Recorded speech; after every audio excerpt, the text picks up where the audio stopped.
Not that long ago, I did a review of the Power XL smokeless grill. It's an indoor grill that you can use. And you know what? That's what I know of the Power XL company. They make cookware and grills and such.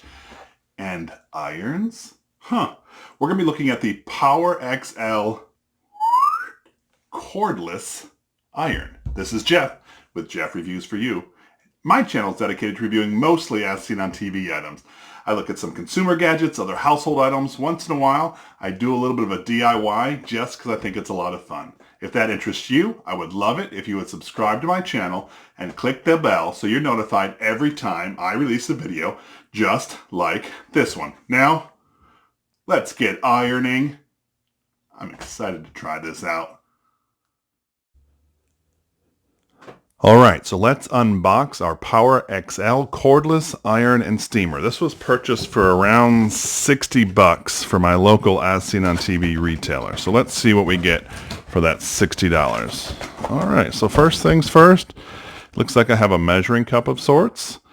I've got my directions. We'll look at that in just a little bit. And I want to take a closer look at this iron. Okay, nothing left in the box. Alright, good. Get this iron out of the plastic. Well, I can already tell by the coloring, it looks pretty cool. It's got like a gold and maybe a grayish look. I do have this base, which I'm guessing is the charging base, a lock and unlock. So I switch it over to here to unlock. I can pull the base off. It has that old school look, just like a typical iron. It actually reminds me of the Rowenta brand that my mom had when I was growing up. That was also an iron and steamer. So we'll see what happens with here. It has some before starting guide, so we'll make sure to do that. But this is our first look at the Power XL cordless iron and steamer. Let's test it out. The first thing we're going to want to do is we're going to want to put the water in. It's kind of cool to have this little spout so you don't spill.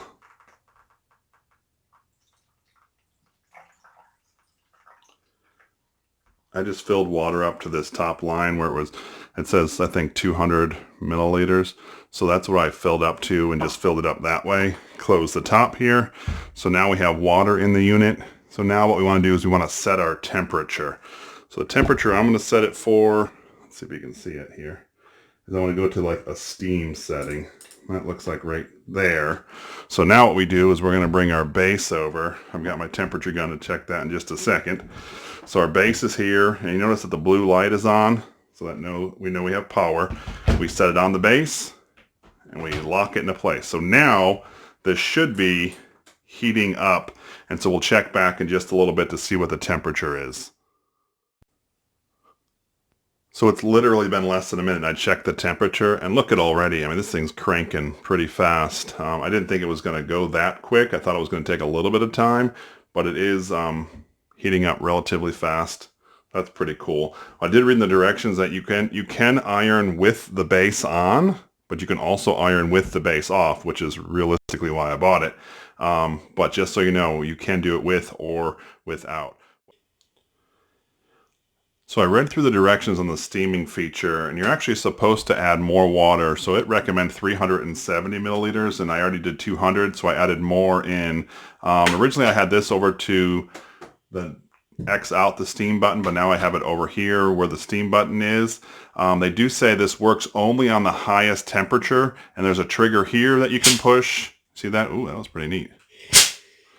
And then you can press and hold here. Let me see if I can get a better picture, a better shot of that. That's pretty cool.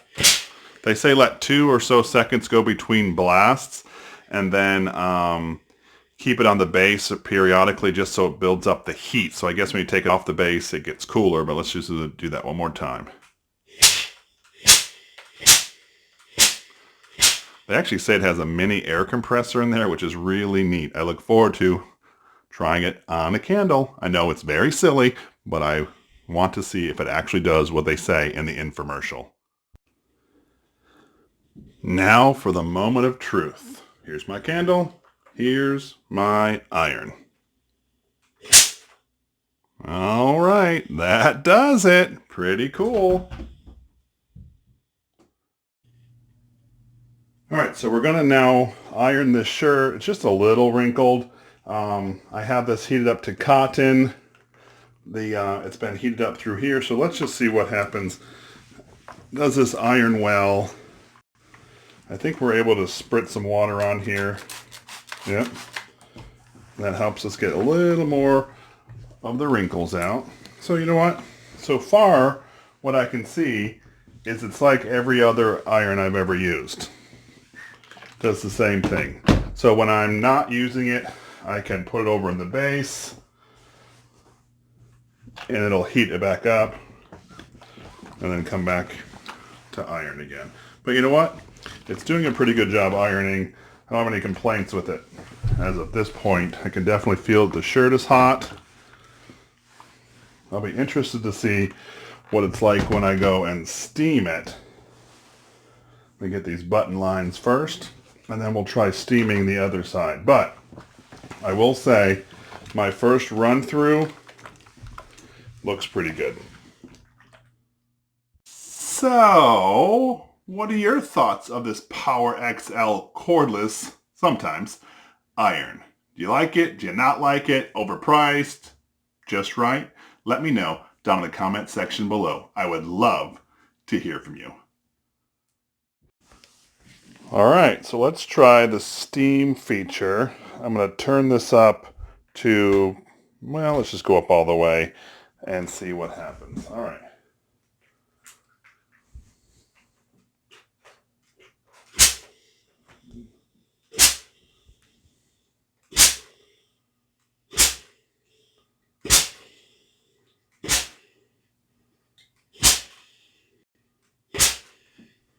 It looks like it's getting wrinkles out.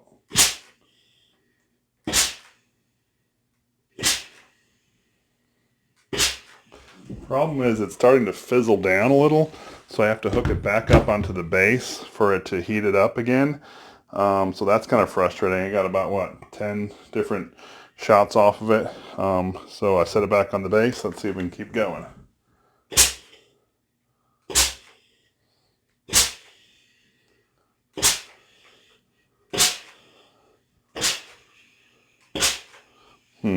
This going back and forth to the base thing is kind of frustrating. To try to solve the problem of having to reset it on the base, I've actually just connected the base to it. I have my steam all the way open. Remember when we fill the water we have it to close, but now that we're using it, I'm having it all the way open. Let's just see how this works.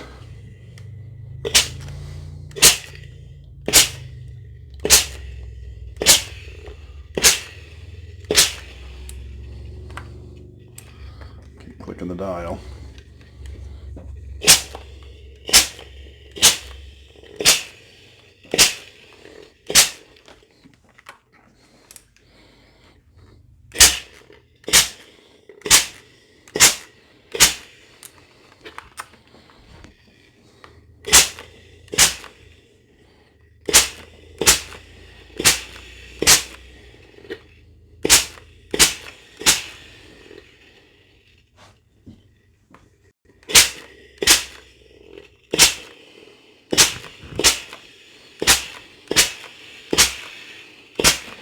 I'm not sure I would use this to replace ironing on a typical shirt.